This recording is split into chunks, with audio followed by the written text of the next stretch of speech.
Oh, hello here, Arun here. Now, I wanted to do a webinar on how dental practices should be managing their accounts. There's a lot of changes occurring at the moment. So this webinar is all about how you should be managing your accounts going forward, which will all definitely entail being digital. So I've got a webinar I'm going to talk, and I'll start that off right now. So let me just share my screen,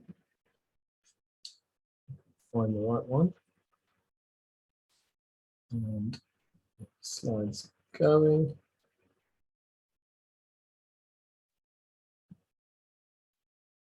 So, how to manage your dental practice accounts. For those of you that don't know me, my name is Arun, and I'm the CEO and founder and owner of Samara Business Advisors. I've been running this for almost 17, 18 years. I also own the Neem Tree Dental Group with my wife, Smita, who's a dentist. So we've used and tested a lot of the ideas and suggestions on our own practices. I am a trained chartered accountant from PwC from many years ago. I also have a first-class degree in engineering. So process and understanding of processes and technology is a large part of what I do and understand. And prior to that, I used to be an equity analyst at Bank of America. So I've got a wealth of financial experience. And what we've seen over the last 20 years is change upon change upon change in financial services, change upon change in accountancy services. So many firms, including myself or ours, are having to constantly evolve and constantly change. And that also then means for clients, they have to constantly evolve and change. So I always get the question about tax, and tax is one of those things that sadly we all have to pay, but hopefully it supports the country and helps us with all the things that we need to know, but it can be increasingly complicated. But sometimes it doesn't need to be that complicated. You just need to have a good system in place. And what I'm going to try and do today is just highlight the key points of what's going on in the tax world in the UK from a digital perspective, and how that impacts your business and how you need to be running your business to basically get a better running system and ultimately run a better practice, and then ultimately, hopefully, only pay the tax that you need to pay. So a few things, I'll crack on and we'll go. So over the years, as many clients will be aware, and I've been dealing with many dentists have always been an easy target for HMRC. They tend to be high earners, and mistakenly, quite a few have entered various tax schemes, which are sometimes quite questionable. And perhaps dentists are very busy in their own clinics, hence sometimes their admin isn't the most organized, okay? So high earners are always, and I think will always be an easy target for HMRC, especially when clients are looking to try and reduce or minimize the amount of tax that they have to pay, only pay what they have to do. So dentists will always be a target. So if you then look at the financial life of the dentist starts as a foundation dentist, then they become an associate and work for a few years, earning perhaps quite good money. And then eventually the natural step for some is to become a practice owner. But what we always find that many aren't actually educated in how to manage their money, how to organize their money, how to organize their taxes, how to organize their finances, how to organize their accountancy. And many learn the hard way, making mistakes along the way. So it's even now, but now it's a time where you have to get organized, okay? It's even more important now to get your finances in order. Some dentists are certainly doing better than ever, whilst many others are struggling. And what we're seeing as a result of COVID, as a result of now, unfortunately, that what we're seeing in the current European war crisis, the government are broke and they need cash. And they'll be seeking to find cash and penalize as many people as possible to recoup tax to pay for all the issues and things that they need to spend on. So, and they're hiring new tax people to recover debt. So it's essentially you get things organized and get things right first time. So what are the government doing? Well, you may have heard of it, and they're doing something called Making Tax Digital.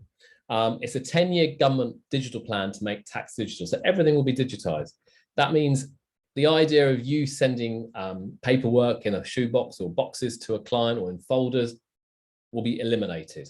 Now, for our client base now, from this April 2022, we are not accepting any paper records from any of our clients, okay? Everything will have to be done digitally through scans, and I'll explain that in a short while how that works. But it's important that you and in order to do this, clients have to be using digital software. So in April 2024, so it's about 2 years now, which will follow the tax year rather than the accounting year, everyone eligible has to be on Making Tax Digital. It was pushed back a year due to COVID, and therefore everyone who's running a practice, who's a self-employed person or whatever, has to be using software or some approved software to submit tax returns. So let me go into a little bit more detail.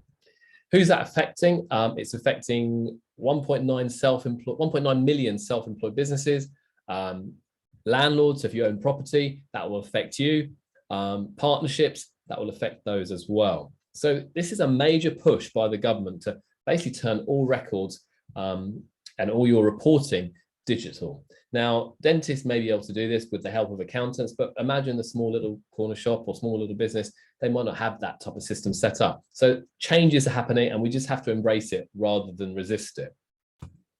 So for dentists, currently, for a self-employed person, so if you're an associate or you run a sole trader business, from 2024, but up till 2024, up to the moment, you just have to do one annual submission. Basically, submit your accounts and your self-assessment return by the end of Jan. If you're doing paper, it has to be done by the 31st of October. And it's all okay to keep paper records. However, the massive change comes after 2024, from April 2024. So you still get the opportunity to do an annual end of period statement per business, like the self-assessment tax return, and do a final declaration. But the big difference here is you have to do 4 quarterly submissions per business. So every quarter you need to make a submission. And that has to be done via Making Tax Digital compliance software, and all records have to be kept digital, not paper, but digital. So that's the major shift. So Making Tax Digital for income tax self-assessment, that's what ITSA stands for. So for sole traders and landlords, it's only from April 2022. If trades add up to 10K, sorry, that's a mistake, that should say April 2024. If trades add up to 10K pushed into Making Tax Digital, then that will have to occur, and partnership profits are not included. So just to make it a little bit more clearer, in terms of a timeline, what's happened now is in April 2022, all VAT registered businesses with turnover under 85,000 need to be doing Making Tax Digital. Prior to that, VAT businesses with turnover over 85,000 are already doing Making Tax Digital. From this April, income tax and self-assessment will be a pilot period, and a lot of the software providers are testing this at the moment. And then from 2024, income tax for self-employed and landlords with income greater than 10K will have to happen. And that's the key point really for dentists here. If you're a sole trader or an associate, you will need to be doing a submission 4 times a year plus the year-end submission at the same time, and if you're a landlord as well. So we've got a period of 2 years to get organized, to get your affairs arranged. And remember, 2 years isn't a long time. You need to get yourself, your systems, your people, processes in place to make this happen. For partnerships, this will be from 2025. And then finally, corporation tax is penciled in for 2026. Not confirmed yet, but that will probably happen around that time as well. Oh, I've got my little doggy making a noise. Just give me a second.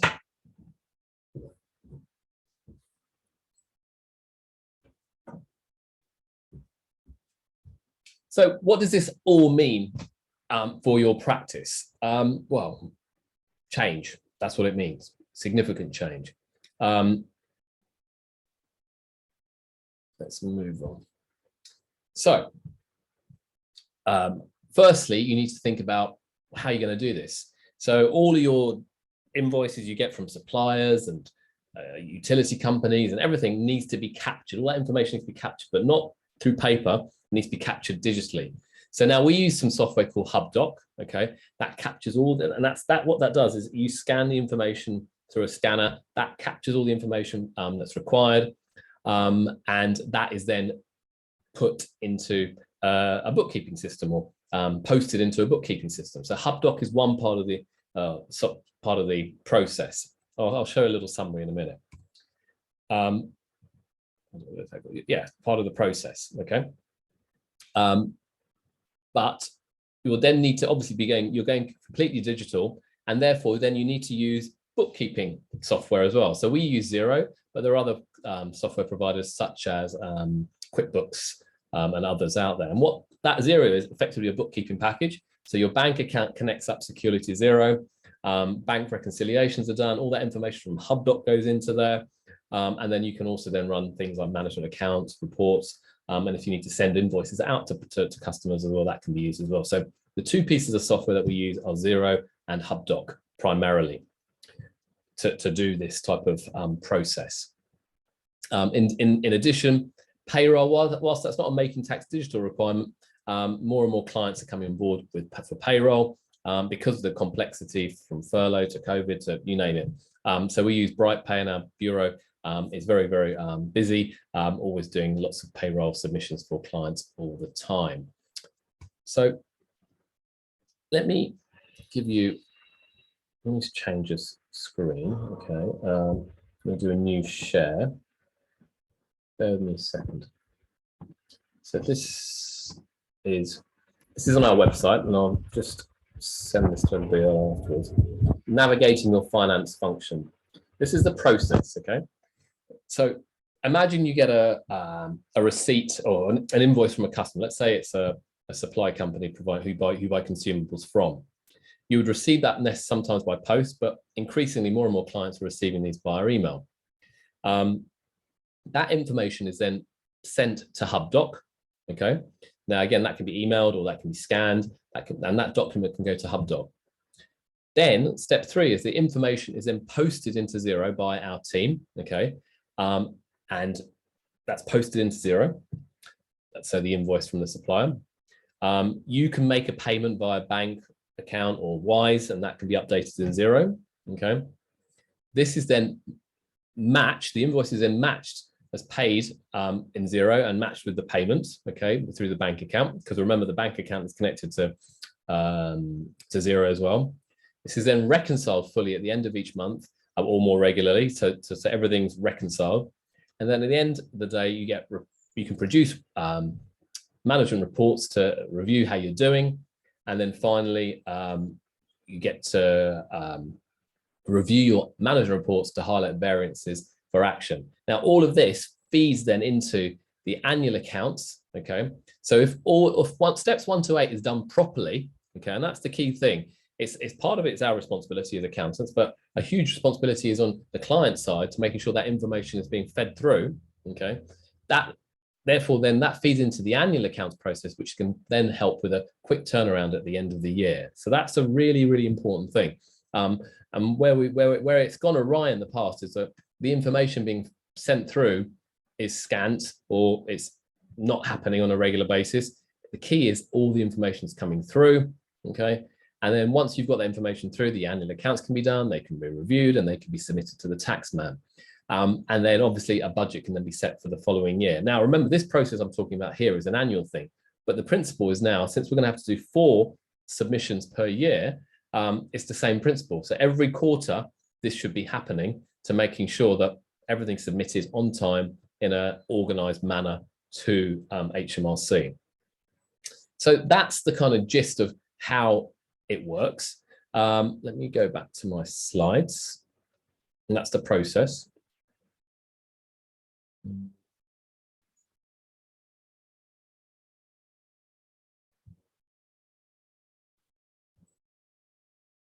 So in conclusion, making tax digital is coming. It's essential to go digital now, not in 2 years' time. This is a process. This takes time. Getting your head around it is not going to be straightforward. It takes time. You need organized financial records using a digital system, such as Xero, such as Hubdoc. This will also enable you to have regular profit reviews and will ensure no unwarranted HMRC and ultimately, hopefully, manage your tax liabilities better. All your records are then stored on servers, okay, as they're all scanned. And whilst it may be further admin, it will streamline your finance function and help you review the performance of your practice much, much more closely, okay? So whilst I know it's a change and not everyone likes change, I embrace change. We have to change, okay, we have to develop, And this is a great way to improve your performance of your practice and keep an eye on things and how they are going. Okay. So if you need help, further help, we deal with hundreds of dentists across the UK, all shapes and sizes, whether associates, practices, large practices, groups, you name it, we deal with it. So if you need help, reach out. And if you need a new accountant, finally, if you need anything, ping me an email, arun@samera.co.uk.